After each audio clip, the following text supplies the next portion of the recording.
سورۃ المائدہ کی آیت نمبر 27 سے 37 تک تقریباً 11 آیات آج ہم لوگوں نے دیکھی. آئیے دیکھتے ہیں ان آیات میں ہم نے اہم باتیں کیا سیکھی ہیں. سب سے پہلی چیز تو یہ ہے کہ انسان کا جو نفس ہوتا ہے وہ کبھی کبھی گناہوں کو مزین کرتا ہے اور بڑے بڑے گناہ ہمارے لیے ہلکے ہو جاتے ہیں. آدم کے دونوں بیٹوں میں سے ایک بیٹے کے لیے اس کے نفس نے اپنے بھائی کے قتل کو مزین کر دیا. فطوعت لہ نفسہ قتل اخی، اپنے بھائی کے قتل کو کے اوپر اس کو آمادہ کر دیا.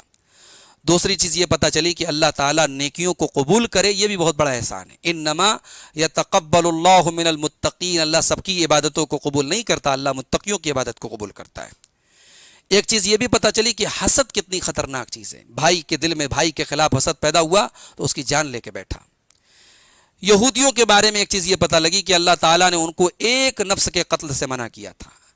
ایک نفس کے قتل کو بھی پوری انسانیت کا قتل قرار دیا تھا، مگر وہ اس معاملے میں اتنے سرکش نکلے کہ انہوں نے نہ صرف یہ کہ قتل کیا بلکہ نبیوں کا قتل کیا. اس لیے آگے اللہ نے فرمایا کہ لمسرفون، تم لوگ حد سے تجاوز کرنے والے لوگ ہو.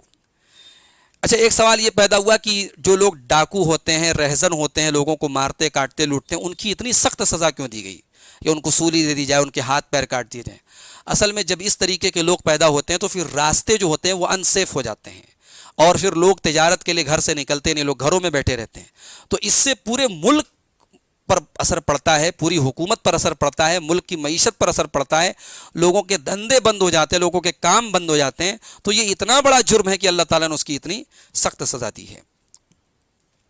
اللہ تعالیٰ نے وسیلہ تلاش کرنے کا حکم دینے کے بعد فرمایا وجاہدوا فی سبیلہ، اللہ کی راہ میں جہاد کرو. جہاد ایک ایسی چیز ہے جس میں انسان اپنا مال، اپنی جان، اپنا وقت، اپنی صلاحیت سب کچھ قربان کرتا ہے. یہ یعنی اللہ تعالیٰ کی بارگاہ میں پیش کی جانے والی سب سے عظیم نیکی ہے. اس لیے اللہ تعالیٰ نے جب قرب تلاش کرنے کا حکم دیا، وسیلہ تلاش کرنے کا حکم دیا، تو فوراً جہاد کا تذکرہ کیا. اور اس کے بعد ایک چیز یہ بھی پتہ چلی کہ بنی اسرائیل کے اندر جو بگاڑ پیدا ہوا وہ جہالت کی وجہ سے نہیں تھا، وہ علم کی کمی سے نہیں تھا. اللہ نے فرمایا من بعد ما جاءہم البینات، روشن دلائل آنے کے بعد انہوں نے یہ حرکتیں کی. تو علم کے ساتھ اور جان بوجھ کر کے غلط کام کرنا یہ اور بڑا گناہ ہے. تو یہ تھی سورہ مائدہ کی آیت نمبر 37 تک کی تفسیر. اس کے آگے انشاءاللہ ہم اگلے درس میں آپ کے سامنے پیش کریں گے. اللہ تعالیٰ سے دعا ہے رب العالمین ہمیں قرآن کریم کو پڑھنے کی، سیکھنے کی، سمجھنے کی اور دوسروں تک پہنچانے کی توفیق عطا فرمائے. آمین.